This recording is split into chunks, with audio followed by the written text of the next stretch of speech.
Hey, wonderful Cancer sun signs. I hope you guys are doing incredible. I know it's been a long time since I've done a reading for you guys, but here I am. I know you guys have your birthday season coming up, and I hope it's wonderful and full of blessings, and I hope you guys get to do everything that you've been hoping to do. And whatever it is that you are wishing for, I hope that it gets to happen for you. Either way, we are going to do a reading for you today, so do take this reading as it resonates for you, please. In one ear and out the other if it doesn't seem to resonate with your storyline, journey line, lifeline. You know how it goes. We are going to start with tarot first because I feel like that's what I'm drawn to do today.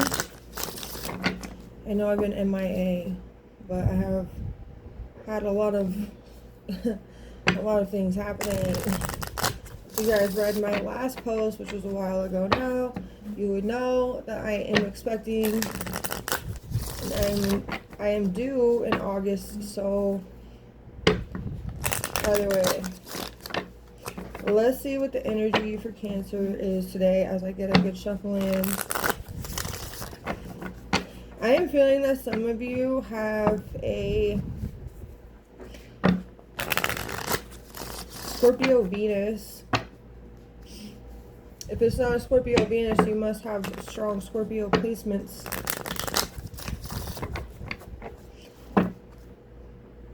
Something to do with Aquarius as well as Pisces too here. Okay, so maybe 12th house or 11th house placements that could be significant for you during this time. Or Neptune or Uranus, whatever sign is in those for you. Okay, let's see what we have. For the Cancer spirit, thank you for showing up today. We truly appreciate your presence. The spirit team and ancestors of Cancer as well, thank you for showing up. We appreciate you. If there's anything you want Cancers to know, this would be the time. Let's find out what the energy is going to be. Reading for the Cancers today. What is it? What do we start with? Okay. The Five of Cups is in the reversal, which is beautiful. I said Scorpio's energy. You got the Eight of Coins, Virgo. The Eight of Coins is also 6th house. And the Five of Cups is also the 8th house. So there could be something to do with the 6th and 8th houses. Pluto, Mercury. I do know Mercury retrograde is coming up soon, so we're actually entering into the shadow phase of that before the beforehand of shadow, Mercury retrograde. So a lot of people could be entering into your life from the past, or you could be hearing from people you haven't heard from for a while. You could be running into people you haven't seen, you know. Just remember that the Mercury retrograde affects communication, transportation. It also affects plans. And I'm not always just saying like it affects transportation in a way that makes, so you go to start your car and your car's not starting, or like you have a flat tire. There can be other things that happen like accidents, so that's like the time to be very cautious, careful, make sure you're double taking before you switch lanes. I'm getting that kind of cautious behavior here.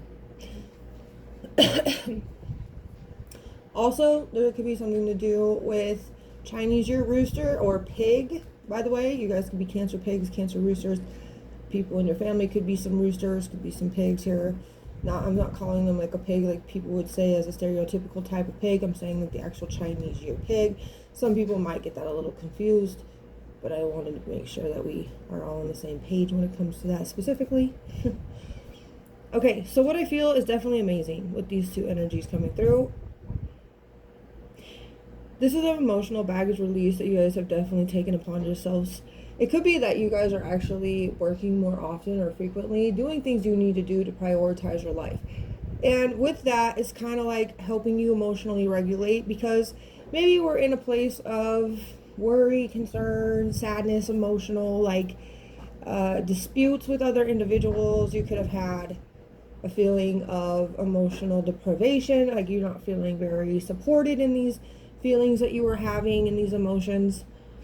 And then you started to turn to something that makes you feel a little bit more organized in life, working, making money, doing things that you know will get you your hard work paid off, you know. It doesn't have to be money wise. It's just in the sense of like you knowing what you've been trying to put effort into is helping you master different things within life, which is actually helping you to not just sit there and focus on all the sad, emotional things that were going on with inside you. So I feel this has been helpful. Like you could be doing anything, desk work, creative endeavors. You could be drawing, painting, doing pottery. You could be making duct tape purses. I remember back in the day when I was in high school, one of my friends, her name was Haley. She was really, really good. She was an Aries. She was really freaking good at doing anything, really.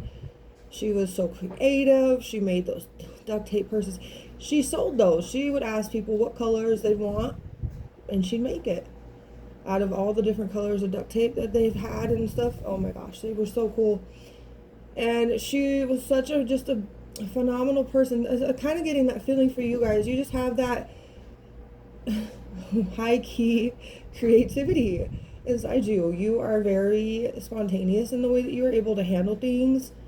Maybe this is something you needed to be told, because maybe some people don't recognize this kind of stuff. Maybe people are too, involved in their own stuff going on. They're not necessarily looking at like the high key details of yourself, and you needed somebody to like come through and kind of understand how you work, and you needed that true support. It's like you can get support from people, but it's hard to feel supported fully when they don't recognize specific details or personality traits within you. Okay, so I do feel like you needed that, maybe because during childhood for some of you it could have been hard. You could have been like the only child for some, and some of you definitely had multiple siblings, and you just weren't always the one looked at as you, maybe because you always just kind of did things on your own, dressed yourself, maybe you prepared your own meals, so you didn't really need as much attention, or your other siblings took that away from you in some way, and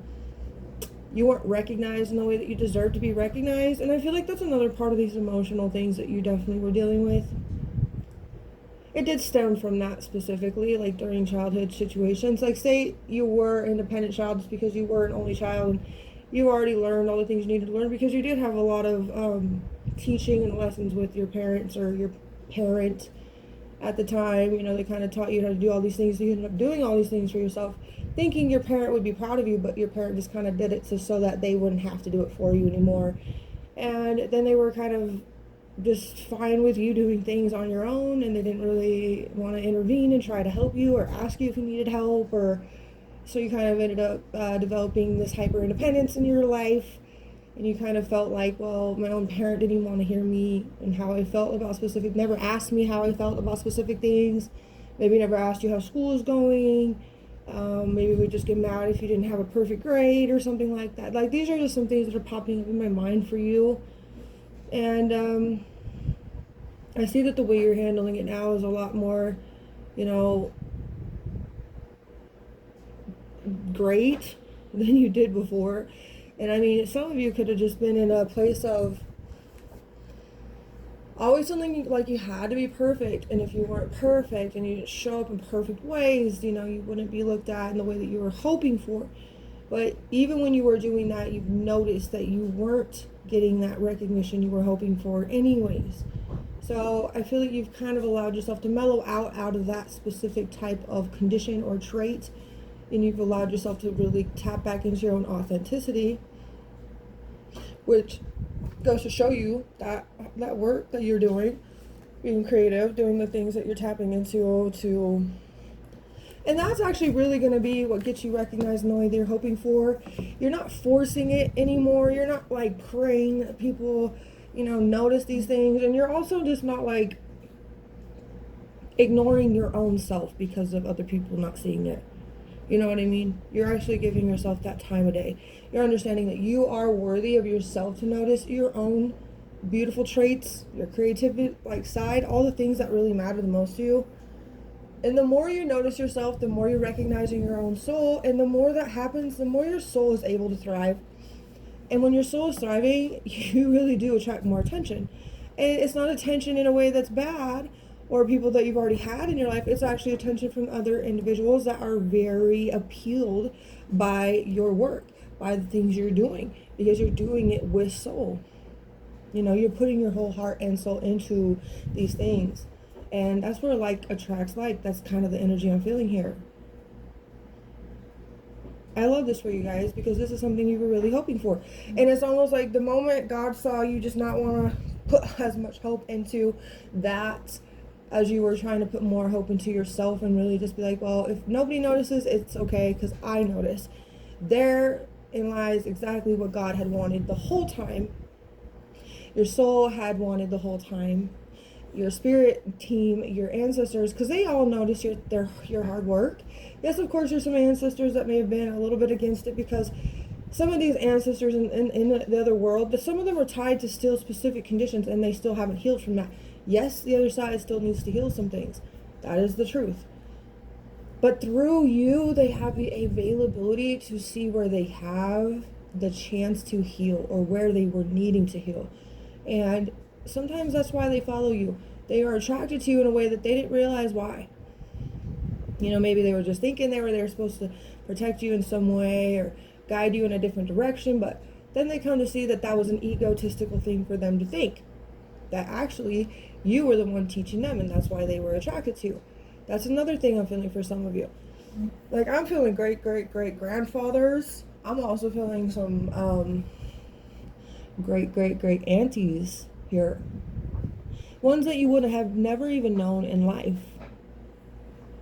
But they do. They follow you because they thought, but their thought was the ego. It got in the way, and they're realizing, actually, because they're attracted to following you is because you're the one being their teacher, which is amazing because, yes, we ourselves come here not only to teach people that are physically in, like, a body, but we also are here to live a life that our soul gets to thrive through our own body to teach those on the other side. So I don't know if you guys ever knew that or whatever, but that's definitely something I'm pulling today. I'm going to get a message for this. See? Knowing your worth. So know your worth from the new moon in Taurus. And some of you could be Taurus moons. You know, Taurus is also Chinese year snake, so you could be Cancer snakes as well. It'd be Venus, but there's that energy of Venus. Okay, love, affection, beauty, creativity. Yes, I know the second house is more like possessions, materialistic type thing. But then again, it's like what you are creating to be a material item through your own soul creations. So I always say I love God-made things more than I love man-made things. But some man-made things, especially when made for not benefit of just self, but made for benefit of others, that is a God-made energy because God, through you, created it. And I feel like you are now noticing more and more that you are worthy of all the things that you ever truly hoped for, and it started with you. That's where it started. With you. Okay? I feel like that's such a great message, and whoever needed to hear that, that's exactly what you were looking for. I hope that is. I read a few extra messages just to push more into it a little bit. A bachelorette party could be coming up for you. Could be invited to one. Dark desires would love to suck away all your pure light. It's not right. Positive thoughts instead. Yeah, there's those dark desires of other individuals. I'm telling you, not just people that are alive, but people that were also passed away. They had some weird ego, some dark desires of thinking they had to guide you in a different path or push you in a different way or block certain things from happening. But you know, those things that they were trying to block were actually meant for you to have happen because you are pure light. You are the soul that's truly divinely protected. And the more you are connected to your soul, the more divinely protected you will be. Because you're really walking down the path that's truly meant for you. And I feel like that's where you've really kind of changed your own thoughts to positive to make it so that you know it's you that deserves the things you deserve. And I need to heal. This isn't coming from you. This I need to heal is saying these ancestors are realizing where they need to heal. Okay? That's exactly the feeling I'm getting, and I'm hoping that this helped you in any way. It could. You guys are doing amazing, so that's what God really wanted you to know. I hope you guys have a beautiful rest of your Tuesday.